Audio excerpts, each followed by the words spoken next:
Hello my sweet caramel, कैसे हैं आप। जैसा कि हमने द माफिया किंग के लास्ट पार्ट में देखा था, शुगा किंग को ग्रीट करते हैं और वहाँ से जिमिन के कॉलेज में जिमिन को ढूंढने के लिए आ जाते हैं ताकि वो जिमिन को शूट कर सके, उन्हें जान से मार सके और अपने किंग के ऑर्डर को फॉलो कर सके। शुगा जिमिन को काफ़ी देर तक इधर उधर ढूंढते हैं। सो फ्रेंड, अब हम आगे की स्टोरी स्टार्ट करते हैं। शुगा कॉलेज में आके जिमिन को इधर उधर ढूंढते हैं। वो काफ़ी देर तक कॉलेज में सर्च करते हैं पर उन्हें जिमिन कहीं नहीं दिखता है। तो वो जिमिन को ढूंढते हुए कॉलेज के गार्डन एरिया में आ जाते हैं। तो वो वहाँ पे देखते हैं कि जिमिन एक कॉर्नर के बेंच पे बैठे हुए गार्डन में अपनी बुक को रीड कर रहे हैं। और वो शुगा जैसे ही जिमिन के इतने ज़्यादा ब्यूटीफुल फेस की तरफ देखते हैं तो शुगा कंटिन्यूसली उनको ही देखते रह जाते हैं। वो उनके ब्यूटीफुल फेस को ही कंटिन्यूसली विदाउट ब्लिंकिंग अपनी आइज़ वो उनके फेस को ही एडमायर करने लगते हैं। वो उनकी ब्यूटी को काफ़ी देर तक ऐसे एडमायर करते हैं। वो उन्हें देखते हुए शुगा को नहीं पता चलता है कि उनके फेस पे कब एक प्यारी सी गमी स्माइल आ गई है। वो बस शुगा जिमिन के फेस को ही कंटिन्यूसली वॉच कर रहे होते हैं कि जिमिन कितना ज़्यादा ब्यूटीफुल है। वो किसी एंजल से कम नहीं लग रहा, वो कितना ज़्यादा इनोसेंट है। शुगा उनके बारे में ऐसे ही सोच रहे होते हैं और उनको कंटिन्यूसली ही देख रहे होते हैं। जिमिन अपनी बुक को रीड करने में काफ़ी ज़्यादा बिजी होते हैं। उनका ध्यान कहीं इधर उधर नहीं होता है। शुगा जब नोटिस करते हैं कि वो जिमिन को इतने ज़्यादा क्यों देख रहे हैं और उन्हें जिमिन के फेस को देखते हुए शुगा के फेस पे कितनी प्यारी सी स्माइल आ गई है, तो शुगा तुरंत अपने सेंस में आते हैं और कहते हैं कि मैं ये क्या कर रहा हूँ, मुझे तो किंग का ऑर्डर फॉलो करना है। वो जैसे ही अगेन फिर से ज़मीन के फेस को देखते हैं तो वो उनके फेस को फिर से कंटिन्यूसली देख रहे होते हैं और उन्हें नहीं पता होता है कि उन्होंने कब ज़मीन के इतने ब्यूटीफुल फेस को देखते हुए कब अपने लोअर लिप्स को लिक कर लिया है। और उनके माइंड में जिमिन को लेके अनप्रॉपरली थॉट्स आने शुरू हो जाते हैं। वो जिमिन को अपने साथ इमेजिन करने लगते हैं कि जिमिन उनका हस्बैंड बन जाएगा तो वो कितने ज़्यादा हैप्पी होंगे और जिमिन का इतने ज़्यादा ब्यूटीफुल सा फेस वो एवरीडे देख पाएंगे। वो जिमिन के फेस के स्माइल के बारे में इमेजिन कर रहे होते हैं कि अगर मेरा चिम जब स्माइल करेगा तो वो कितना ज़्यादा ब्यूटीफुल लगेगा। वो ऐसे ही अपने थॉट्स में बिज़ी होते हैं शुगा। फिर थोड़ी देर बाद वो अपने थॉट से जब बाहर आते हैं तो वो सोचते हैं कि मैं जिमिन को अब कैसे मारूं, क्योंकि मुझे तो जिमिन से बहुत ज़्यादा प्यार हो गया। मैं जिमिन को बैडली अपने पास चाहता हूँ। मैं चाहता हूँ कि जिमिन मेरा लाइफ पार्टनर बन जाए। बट अब मैं किंग को कैसे ये सब बोलूँ, कैसे बताऊँ।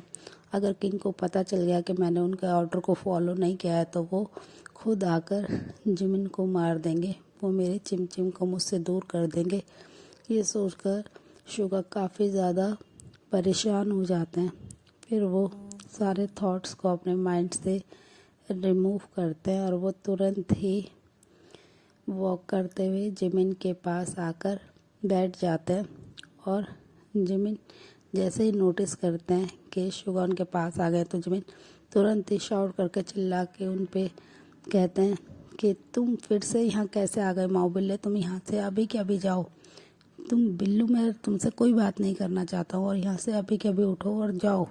तुम मुझे फॉलो क्यों कर रहे हो। तो शुगा उनकी तरफ अपनी गमी स्माइल दिखाते हुए कहते हैं कि चिम प्लीज़ मेरी बात सुनो।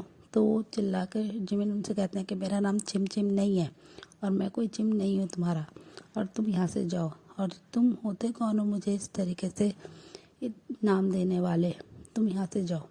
तो शुगा जैसे ही बार बार जिमिन के इतना ज़्यादा शाउटफुल वॉइस सुनते हैं तो शुगा को स्माइल आने लगती है कि जिमिन कैसे एक बेबी की तरह रिएक्ट कर रहे हैं। वो इतना ज़्यादा शाउटली बात कर रहे हैं क्योंकि शुगा एक बहुत ही ज़्यादा कोल्ड नेचर के हैं। वो बहुत ही ज़्यादा कम बात करना पसंद करते हैं। तो वो जब जिमिन को इतना ज़्यादा बात करते सुनते हैं तो कंटिन्यूसली उनकी फेस की तरफ ही देखते रहते हैं। और वो जिमिन अनलिमिटेड वर्ड्स कहे जा रहा होता है शुगा से, तो शुगा को कोई भी उनकी बात समझ में नहीं आ रही होती। वो सिर्फ और सिर्फ जिमिन के फेस को देखने में ही बिजी होते हैं।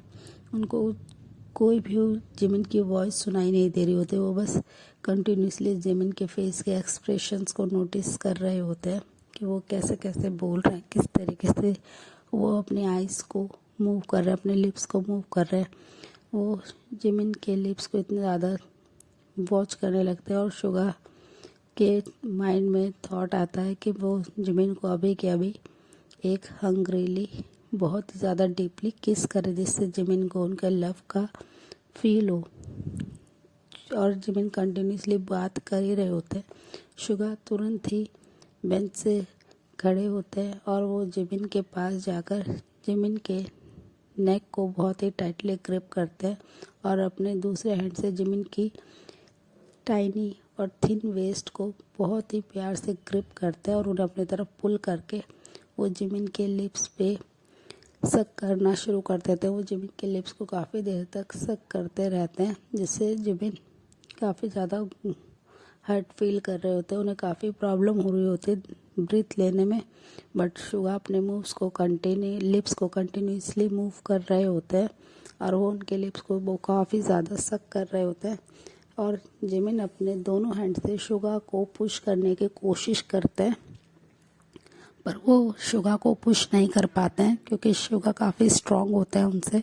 जिमिन उनके चेस्ट पर अपने हैंड से हिट करना शुरू कर देते हैं। जब जिमिन हिट करते करते अपने हैंड को मूव करना बंद कर देते हैं, वो मूव नहीं कर रहे होते हैं। शुगा जैसे ही नोटिस करते हैं कि जिमिन ने उन्हें हिट करना बंद कर दिया, पुश करना बंद कर दिया, तो शुगा अपने लिप्स को जिमिन के लिप्स के अगेन करते हैं, हटाते हैं और जिमिन की तरफ देखने लगते हैं। जिमिन काफ़ी डीपली ब्रीथ लेते हुए, बहुत हैवीली ब्रीथ लेते हुए शुगा पे बहुत ज़्यादा शाउट करके कहते हैं कि तुम्हारी हिम्मत कैसे हुई मुझे किस करने की, और तुम कौन हो, क्यों तुम मेरे साथ ऐसा कर रहे हो।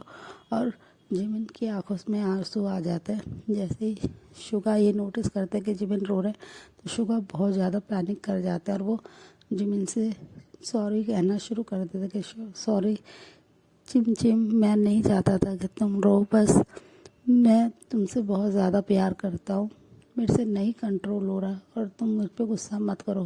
पर जिमिन उन पे काफ़ी ज़्यादा चिल्ला के कहते हैं कि मैं तुमसे कोई प्यार व्यार नहीं करता हूँ और तुम कौन और क्यों मेरे साथ ऐसा कर रहे हो, तुम मेरे को अकेला क्यों नहीं छोड़ देते हो, मैं तुमसे कभी भी प्यार नहीं करूँगा।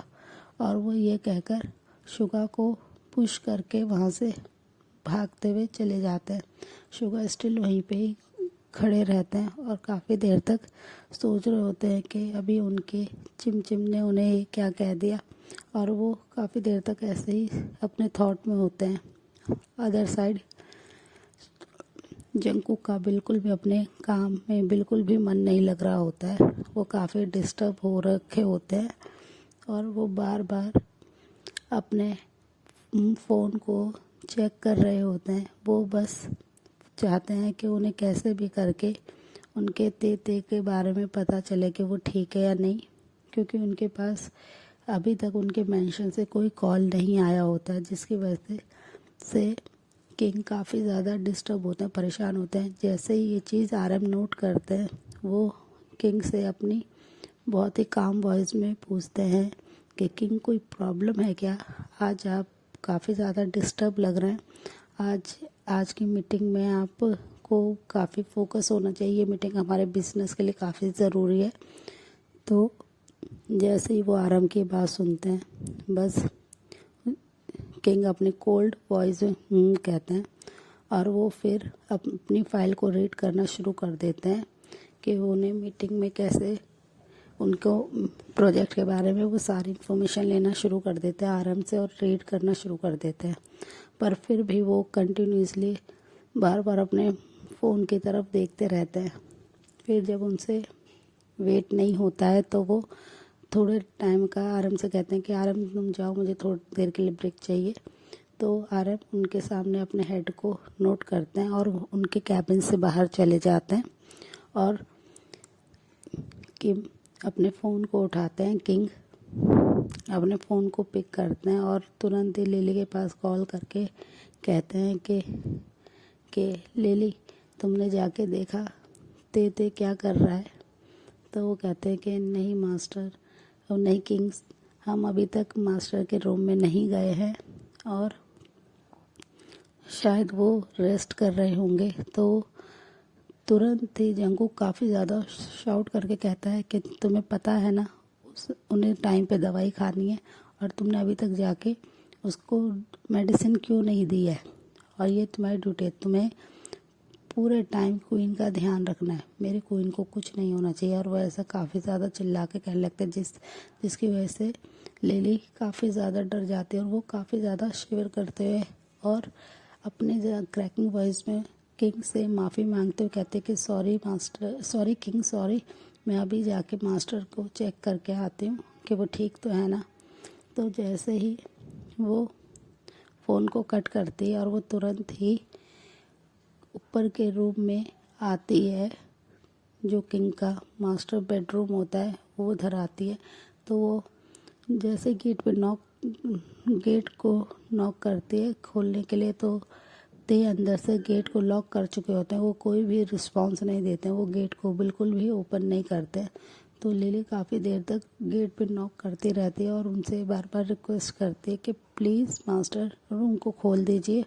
किंग को पता चलेगा तो किंग काफ़ी ज़्यादा नाराज़ होंगे, बहुत ज़्यादा गुस्सा करेंगे, पर ते बिल्कुल भी रूम को नहीं खोल रहे होते हैं। वो काउच पे अपनी आइज़ क्लोज करके सो रहे होते हैं और बाहर से लिली कंटिन्यूसली गेट को नॉक कर रही होती है। फिर काफ़ी देर तक 15-20 मिनट्स तक जब कोई भी रिस्पांस नहीं आता है देखा, तो लिली आंटी काफ़ी ज़्यादा डर जाती हैं। वो तुरंत ही फ़ोन लेती हैं और किंग के पास कॉल करके कहती हैं अपनी शेकिंग वॉइस में कि किंग, मास्टर अपना रूम नहीं खोल रहे, उन्होंने रूम को अंदर से लॉक कर लिया है और मैंने बहुत देर तक नॉक किया पर वो बिल्कुल भी अपने वो रूम को ओपन नहीं कर रहा है। ये सुनते ही जंगकुक काफ़ी ज़्यादा डर जाते हैं। वो तुरंत ही मीटिंग को बीच में ऑफ करके कहते हैं आराम से कि मैं अभी के अभी मेंशन जा रहा हूँ, बाकी मीटिंग तुम देख लेना। वो मीटिंग को बीच में ही छोड़ के वहाँ से अपने ड्राइवर और अदर गार्ड्स के साथ मेंशन आ जाते हैं। वो आते ही तुरंत ही जैसे ही वो मेंशन एंटर करते हैं, सामने ही लिली आंटी उन्हें दिखती है और वो उनके सामने ग्रीट करते हैं और उनसे कहती है कि मास्टर हमने बहुत कोशिश करी मास्टर के बाहर लाने की, बट वो रूम नहीं खोल रहे हैं। सो फ्रेंड, इस पार्ट को हम यहीं एंड करते हैं। आपको स्टोरी कैसी लगी ज़रूर बताइएगा और मेरी वीडियो को लाइक शेयर कमेंट ज़रूर कीजिएगा और मेरे चैनल को प्लीज़ सब्सक्राइब कीजिएगा। Thanks for the watching. Bye bye friends, take care.